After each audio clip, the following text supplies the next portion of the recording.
The last entry in the Foundation trilogy has definitely gotta be my favorite so far. This really, really shocked me. Not my favorite book of all time, but I can definitely put the Foundation in a really special science fiction category.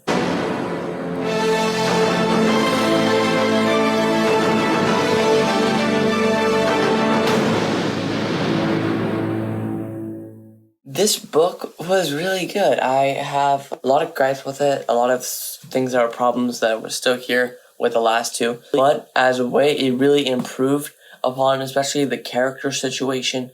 This will be spoiler free, by the way. And yeah, feel free to watch it. I also have reviews for the first two Foundations, for the first two Foundation books in this trilogy. And now I'm wrapping up the trilogy, reviewing Second Foundation. Like I said, the character situation was heavily improved in this book. Especially with someone named Arcadia. We got to spend a lot of the book with her, not just time skip, but I really enjoyed Arcadia as a character. I'm not going to spoil anything that she does, but she was a very powerful person. She's only 14, and she's a very powerful person, and something happened with her. It's a very major. And I enjoyed that. I enjoyed the aspects of finding the second Foundation, because this is very, very mysterious topic for the longest time. I was intrigued by the idea of the second Foundation, how there is another Foundation out there that's not just the first Foundation.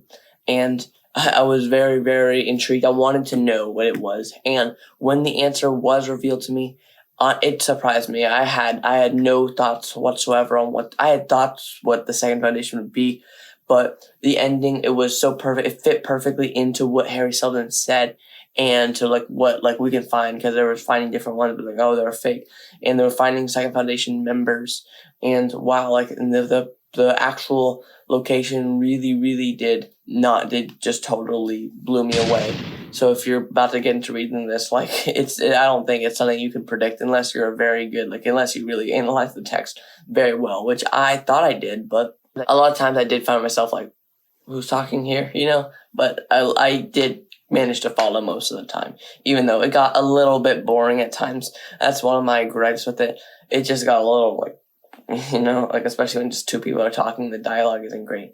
I know Isaac Asimov doesn't write to get amazing stories. He writes to get amazing ideas out there. And he really succeeds in getting this amazing idea out into the world in the Foundation trilogy by basically kicking off the space science fiction race. That's really cool. And I can really appreciate Isaac Asimov for what he does here. And I'm definitely going to check out more of his stuff now that I'm finished with the Foundation trilogy, because this did impress me a lot. The mule was in this book. He was in the end of the last book and the start of this book. I really love him as a character, the mule. That he's just so different. He's just a wrench in the plans, honestly, because nobody could have predicted him. And if you know anything about psychohistory and Hari Seldon, it's mainly like social science. It's the science of masses. The more people, the more accurate it can be. And this is just a wrench in the plans, because no one expected this mutant to be here. And that's just such an interesting topic to put into here. It's not exactly how Hari Seldon thought it was going to go. And it's this one, it does a really good job of not saying this is not going to be an easy road. And Hari Seldon, this genius. I love Hari Seldon, and I've only read one chapter, and the rest I've read just talking about him, because this is such a long time period, and it's just really cool to hear him everything that happens about Hari Seldon. And the Foundation show, to finish it, honestly, I don't like it. I got 2 episodes in, and I couldn't. It was too different, and it was just it kept the boring aspects, but it was different. And it the thing I can read through the boring aspects is because of this massive span of time. But this Foundation show is just boring in this one span of time, and I can't finish it. And so I might do a video why I can't finish the Foundation TV show, which is very true. I can't. I'm sorry, I can't finish that show. I did like the books, honestly. I'm glad the books came out of this. The show made me want to read the books, and that's good that I did read the books, because I don't regret it.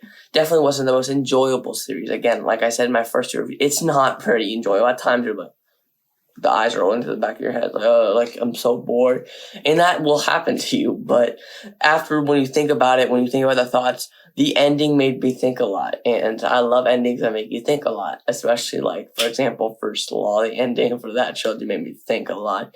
The ending for like this one made me think quite a lot, and just like the ending to big series makes you like, just like Lord of the Rings as well. Like you're just like in the ending, if the ending make you ponder on what's happening, it's really good. And this is one of those series. I can't wait to, like, I think I might read some of the sequels and some of the prequels, but right now, next for Asimov, maybe like iRobot is something I want to read, or something his robot works. But I'm definitely not done with Isaac Asimov, and I'm definitely going to check out more of his work, and I'm glad I finished up The Foundation. And yep, that was my quickie little review for The Foundation by Mr. Isaac Asimov. Definitely make sure to subscribe. I'm doing a Wheel of Time read, and I'm doing a Wheel of Time show reviews. I'm doing hopefully more Asimov, hopefully more like Brandon Sanderson, hopefully more J.R.R. Tolkien. And those are the content you may expect from me. If you're new to the channel, please like and subscribe. It would mean the world to me. And what I'm reading right now is Eye of the World for the reread. And yeah, tell me that I'm reading that in the comments, and I'll pin your comment. And see you guys in the next video. I hope you're having a great day. Peace out.